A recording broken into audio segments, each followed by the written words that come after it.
Bonjour, on se retrouve dans une vidéo que j'avais pas prévu de faire, mais comme j'ai reçu pas mal de questions dessus, je me suis dit que ça pourrait peut-être en aider certains. Je vais vous parler de mon portfolio que j'avais ramené lors des entretiens pour les écoles. Il faut savoir qu'il y a des écoles qui acceptent les portfolios ou de ramener des travaux personnels. Il faut que vous regardiez sur Parcoursup, c'est écrit normalement. J'avais ramené un dossier comme ça, mais il faut savoir aussi que vous pouvez juste ramener des feuilles avec des dessins, avec vraiment ce que vous voulez, ou même ne rien ramener du tout, il n'y a pas de souci pour ça. Il y a plein de gens dans ma classe qui n'ont rien ramené et ça n'a pas été pénalisé. Il faut savoir aussi qu'il y a des entretiens où vous pouvez ramener et en fait ils ne regarderont même pas, ils n'auront pas le temps, donc pas de panique là-dessus. Vraiment, ramenez ce que vous voulez, que ça soit des planches avec des dessins. Il n'y aura pas de soucis là-dessus, vous ne serez pas pénalisé, enfin je pense pas. Il y a des formats qui sont interdits, il me semble que c'est écrit sur Parcoursup, vous n'avez pas le droit de ramener des formats trop grands et des maquettes. Et c'est tout je crois. Moi je dessinais pas, je dessinais vraiment pas beaucoup, du coup j'ai choisi de montrer mes photos, mais il faut vraiment que vous montrez que vous aimez ce que vous faites, dans le sens où si vous dessinez pas c'est pas un souci, si vous dessinez autre chose que de l'architecture c'est pas un souci non plus, il faut vraiment que vous... c'est juste pour en fait que les jurys puissent parler de ce que vous pratiquez, ça permet d'engager une conversation là-dessus. Donc vraiment, j'ai pas envie de vous paniquer avec ce que j'ai fait, je vais vous montrer après, mais il faut vraiment pas... Enfin, il n'y a pas de pression là-dessus.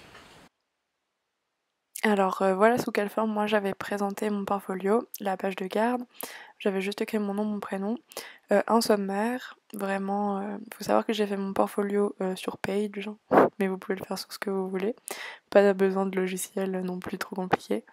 Dans un premier temps, j'avais fait une page de présentation avec mon nom, les films que j'aimais, les expos que je venais de voir.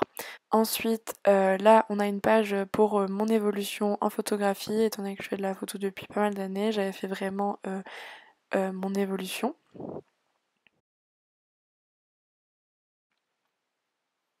Après, la page suivante, c'était encore des photos que j'avais réalisées, mais aussi des photos de paysages et de voyages que j'avais fait.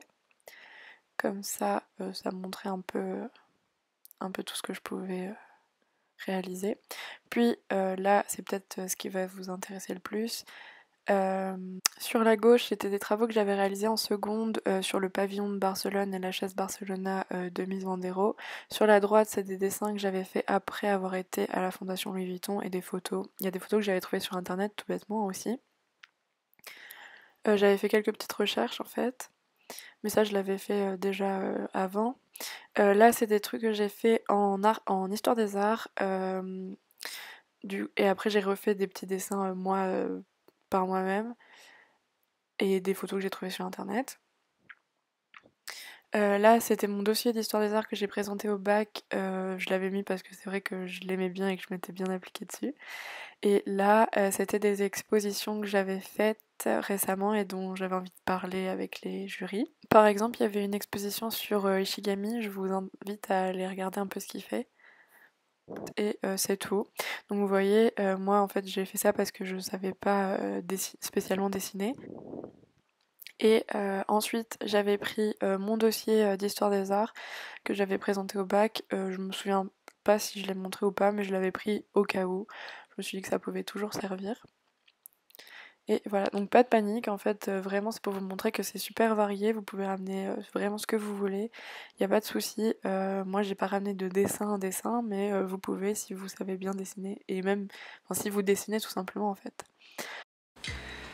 Donc voilà, j'espère que cette vidéo a pu vous aider. N'hésitez pas à me poser des questions en commentaire si vous en avez, je me ferai un plaisir d'y répondre, même si je sais que malheureusement il y a déjà pas mal d'entretiens qui sont passés. D'ailleurs j'espère que ça s'est bien passé pour vous.